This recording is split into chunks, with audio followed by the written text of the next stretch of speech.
Good afternoon, everybody. Bonjour à tous. Je voudrais d'abord exprimer mes remerciements à l'Académie nationale de médecine.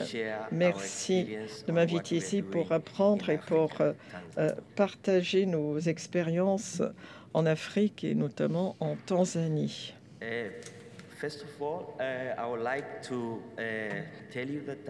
Tout d'abord, je peux vous dire que la Tanzanie est un pays d'Afrique de l'Est. La capitale est Dodoma et la capitale n'est plus Dar es Salaam, vous le savez sans doute. Nous avons une population d'environ 50 millions avec un taux de croissance annuel de 2,90%.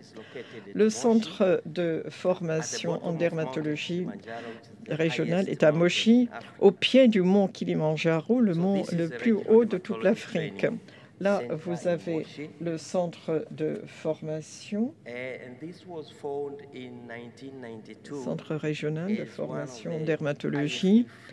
On l'a fondé en 1992 et c'est ce que nous appelons un projet phare, un flagship de la Fondation internationale de la dermatologie, l'IFD. On s'est rendu compte qu'il y avait une pénurie de services dermatologiques en Afrique. Il y avait très peu de dermatologues en Tanzanie à l'époque. Je crois qu'il n'y en avait que 2. Et on a décidé de fixer plusieurs objectifs afin de lutter contre les pathologies les plus courantes en Afrique. Alors, il y avait donc des objectifs à long terme et des objectifs à court terme. Nous avons vu le partenariat avec le ministère de la Santé, la Fondation internationale de la dermatologie et la Fondation du Bon Samaritain.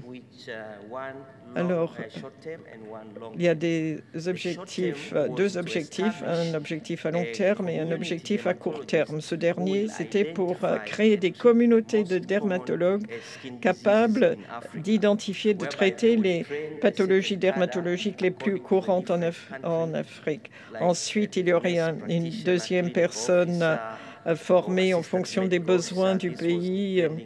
Ça serait un adjoint ou un médecin adjoint selon le pays en Afrique centrale ou Afrique de l'Est.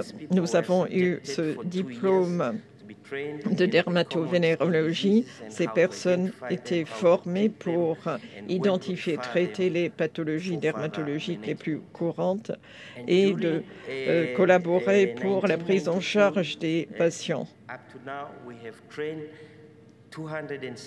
Pour le moment, nous avons formé 273 dermatologues de proximité dans 17 pays. Et notre objectif à long terme était de créer un programme résidentiel pour une maîtrise où les personnes seraient capables d'organiser, de gérer une communauté de dermatologues et au service de la communauté, parce que ce n'est pas la peine de former des personnes qui ne restent pas dans la région. Alors là, vous avez les membres fondateurs, M. Grossman, qui était le directeur fondateur du centre de formation, et Ryan, qui était le président de l'IFD. Alors, le programme résidentiel a commencé en 1998 et pour le moment, nous avons formé 29 consultants de 7 pays africains. Là, vous voyez le centre de formation qui est au sein ou dans l'enceinte du centre médical chrétien Kilimandjaro. C'était un centre de formation partenaire. Là, nous avons cet investissement. Le Centre régional de formation en dermatologie propose plusieurs services dont les principaux sont le traitement des patients et les soins et la formation. Nous avons pu avancer grâce à la création de sous-unités, services des patients hospitalisés en service ambulatoire, la dermatologie, la chirurgie dermatologique, l'histopathologie, etc. Vous les voyez à l'écran. Je vais parler de certains sujets. Nous avons été obligés d'avoir la chirurgie dermatologique parce qu'il y a beaucoup d'albinos en Tanzanie et ces personnes ont souvent des cancers et il faut des interventions chirurgicales pour les traiter.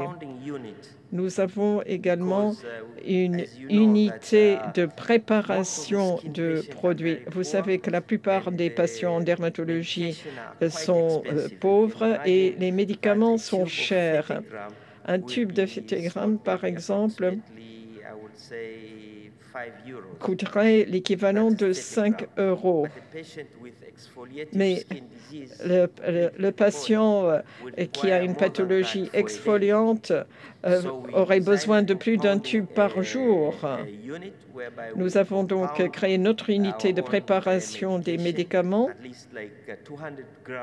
Nous sommes capables de faire des quantités importantes et de les vendre à des prix raisonnables, mais c'est une démarche qui est indépendante. Nous avons également l'unité de production des crans solaires. Je vous ai dit qu'il y a beaucoup d'albinos en Tanzanie et nous recevions beaucoup de dons d'écrans solaires de l'extérieur, mais nous nous sommes rendus compte qu'il était difficile d'avoir les produits, il fallait les réceptionner, les passer par la douane. Parfois, c'était presque à la date de péremption et parfois toute la démarche coûtait plus cher que l'achat d'un produit final. Nous avons donc créé notre unité de production d'écrans solaires et nous fabriquons notre propre écran solaire. Lorsque nous avons formé ou dans la formation de ces dermatologues de proximité, nous avons conçu les cliniques de proximité pour les maladies sexuellement transmissibles, pour la lèpre. Il faut savoir identifier, traiter les patients et identifier le risque de complications. Pour la dermatologie de proximité, là, c'est l'idée de se rendre chez les patients, dans leur communauté. Et parfois, on a les mêmes pathologies, il faut les traiter des infections fongiques, la gale, par exemple. Nous avons des cliniques de proximité pour les albinos aussi. Alors, lorsqu'on a ces dermatologues itinérants, ils peuvent se rendre dans ces zones éloignées et peuvent créer ces cliniques et font le travail pour lequel ils ont été formés. Nous avons un certain nombre d'étudiants aussi de pays tiers qui étudient les pathologies tropicales. Nous avons également un certificat des conférences et des ateliers internationaux avec des dermatologues de tous les pays qui viennent. Alors là, il y a des formations sur la dermatopathologie, la dermatochirurgie pour ceux qui n'ont pas suivi ces formations au cours de leur formation initiale. Là, vous voyez qu'on a des résidents, les dermatologues en formation. Là, vous voyez le service de consultation. Là, vous avez la conférence aussi. Là, on a un enseignant espagnol qui enseigne les pratiques aux médecins africains. Normalement, pour cette approche de proximité, c'est nous qui nous rendons dans les zones où sont les patients. Nous savons exactement à quelle période nous serons présents, à tel endroit. et on programme le traitement des patients et de certaines pathologies. Normalement, on annonce les dates et les consultations avant de nous y rendre.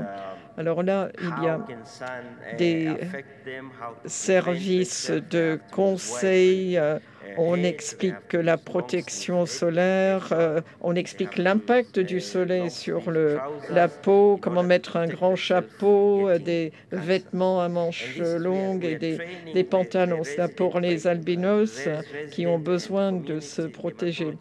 Et là, nous avons les dermatologues de proximité, les dermatologues résidentiels qui se rendent dans ces régions. Et ensuite, il y a la supervision du groupe suivant.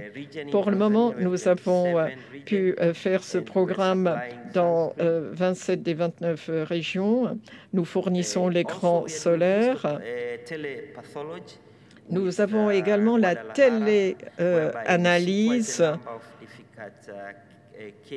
Là, on peut étudier des cas difficiles à interpréter. Nous avons cette connexion avec des collègues en Espagne. Nous avons les images histopathologiques qui sont affichées à l'écran et nous en discutons. Ce sont souvent des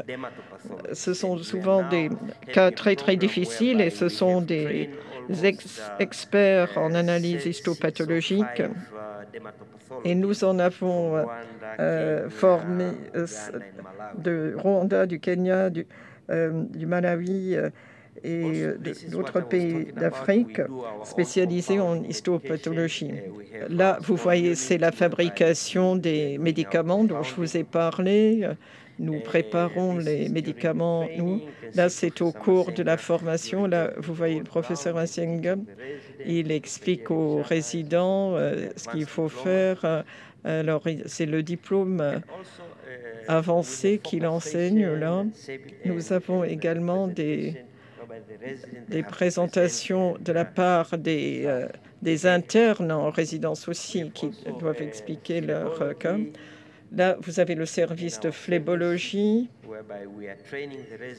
et nous formons les internes résidents afin qu'ils puissent traiter les membres de la communauté. Là, vous voyez l'immunofluorescence pour les pathologies bulleuses. Il y en a pas mal en Tanzanie. Nous avons une unité d'allergologie. Là, vous avez le groupe d'internes en résidence qui est maintenant capable de superviser les dermatologues de proximité. Il y en a plusieurs qui sont de Tanzanie, d'autres qui sont d'autres pays. Et leur rôle, après avoir terminé leur internat, c'est de superviser les dermatologues de proximité afin que dans leur région ou leur pays, les dermatologues puissent faire ce qu'ils sont censés faire.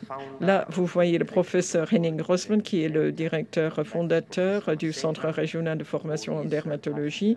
Et là, vous avez le professeur Amasenga, qui est l'ancien directeur du Centre régional de formation en dermatologie. Alors, merci beaucoup et je serai ravie de vous accueillir en Tanzanie.